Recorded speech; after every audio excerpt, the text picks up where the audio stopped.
uno de los graves problemas que tenemos como sociedad y que ha empeorado con la irrupción del virus. Nos referimos a la dependencia. Esta noche vamos a dedicar nuestro reportaje a todas aquellas personas que no pueden hacer frente a las actividades básicas diarias por sí solas. En Canarias, miles de ellas tienen derecho a unas ayudas que, sin embargo, permanecen estancadas en la maraña administrativa. Tras 14 años vigente, la ley de dependencia sigue atrapando a los afectados y a sus familiares. Para abordar todo este asunto, vamos a saludar esta noche a distintas personas. Nos acompaña Elena Felipe, que es directora de la Asociación de Cuidadoras, Familiares y Amigos de Personas con Dependencia, Alzheimer y otras patologías. Señora Felipe, buenas noches. Muchas gracias por haber venido. Elena Felipe, le pregunto, Canarias es la región con menos resoluciones de dependencia en relación a la población y duplica el tiempo medio de tramitación de expedientes en nuestro país. En 2019 los solicitantes tenían que esperar una media de 785 días y en 2020 esa cifra se incrementaba hasta los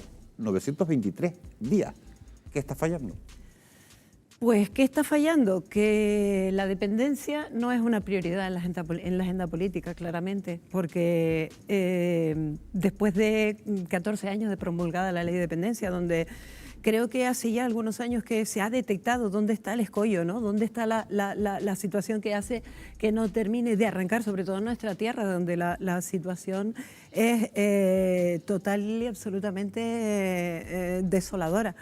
Hablabas antes de presupuestos. Vamos a ver, yo hago cálculos y digo, el sistema en Canarias está atendiendo a 24.959 personas, de las cuales 8.114 tenemos en el limbo y 15.000 todavía no han sido valoradas. Y estas personas las estamos atendiendo con un presupuesto de 223 millones de euros, ¿verdad? No. El presupuesto total de la consejería es de 521 millones de euros aproximadamente. Falta la aportación de los cabildos. La aportación de los cabildos es absolutamente fundamental, pero no está incluida dentro del sistema. Es decir, el Gobierno canario ha aportado 121, pero los cabildos aportan muchísimo. Permíteme terminar el razonamiento, Gran parte Miguel. de las plazas son cofinanciadas al 50%. El razonamiento al que voy es el siguiente. Si con ese presupuesto nos da escasamente para atender a la mitad de las personas que tenemos en lista de espera, necesitaremos como poco otro tanto de presupuesto, un 100% del presupuesto para atender a la otra mitad, usando sencillamente la regla básica de la calculadora. Y sin embargo... No, porque no es un 50. Y sin embargo, perdóname, incrementamos el presupuesto en un 0,8%, no cuando debiera ser cerca de Elena, un 100%. No es cierto. Es más. Fue un 3%. El 0,8% es lo que había en los presupuestos cuando llegamos del total de la consejería. La Dirección General de Dependencia y Discapacidad tenía un 2,8% y durante la tramitación de los presupuestos fue un 3%.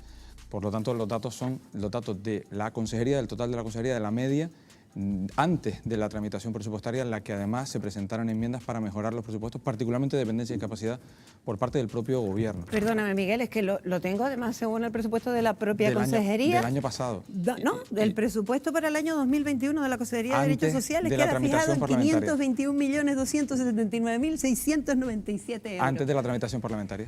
Le pregunto a Elena Felipe, uno de los mayores problemas que se enfrentan los padres, lo veíamos en el reportaje también, es cuando los hijos de dependientes cumplen los 18 años de edad que dejan de recibir la prestación. ¿En qué situación quedan las familias cuando esto sucede? ¿Se deben modificar los topes, Elena? Pues desde luego se deben modificar los topes y sobre todo se debe modificar el sistema de incompatibilidades tan injusto que tenemos y las cuantías mezquinas con las que están dotadas las prestaciones económicas vinculadas a los servicios. Y es que en muchas ocasiones se tienen que renunciar a una prestación para poder beneficiarse de otra. En el caso, por ejemplo, de las prestaciones económicas vinculadas al servicio, que son incompatibles con las prestaciones económicas vinculadas al cuidado familiar, al cuidado en el entorno familiar, es decir, una prestación que está dirigida a la persona que cuida, un titular, y otra prestación vinculada al servicio, que es decir, para la persona dependiente, son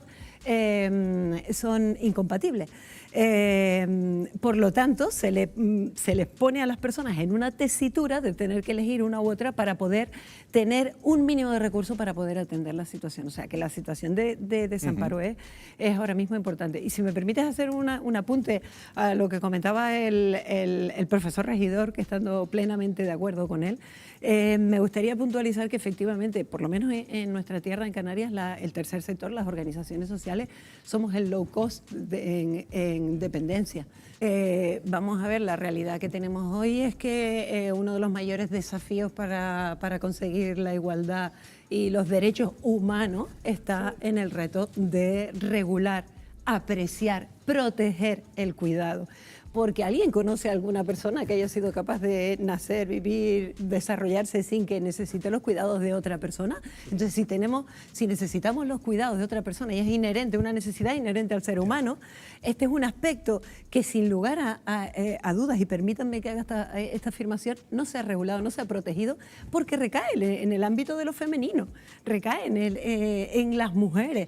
Por lo tanto, sigue manteniéndose esa situación. De hecho, el último estudio publicado hace pocos días por Intermon Oxfam hablaba de que el Producto Interior Bruto, el valor del cuidado, equivalía a un 14, casi 15% del Producto Interior Bruto de un país.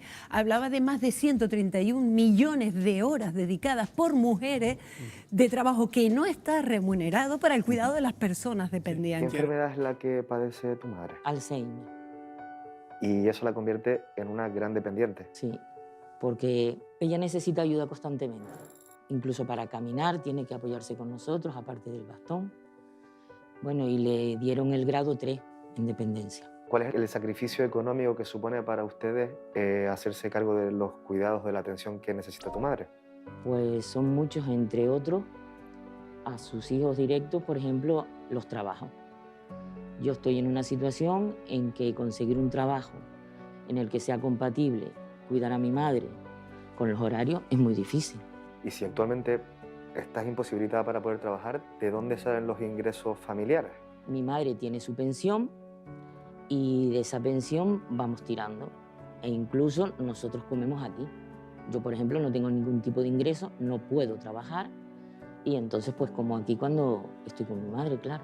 ¿Actualmente perciben alguna ayuda para poder cubrir los servicios que requiere tu madre? Sí, Acufade es quien nos gestiona lo de dependencia.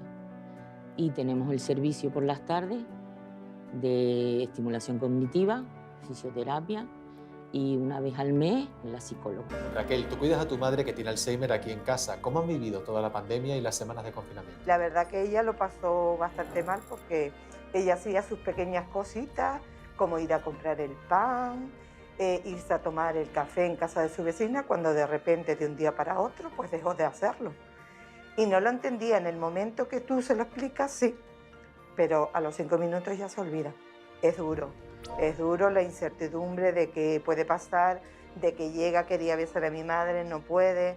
Ella, sobre todo con el problema del principio de dependencia que tiene, de demencia, quiere darle un beso porque siempre les ha dado un beso, les da abrazos y demás. ¿Qué medidas adoptaste durante todas estas semanas para reducir al máximo el riesgo de un posible contagio? Mi hermano era el que se encargaba de traerme la compra, la dejaba en la entrada.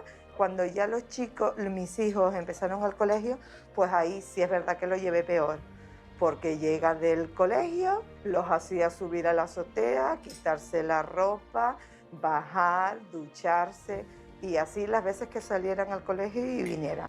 El muro de la dependencia.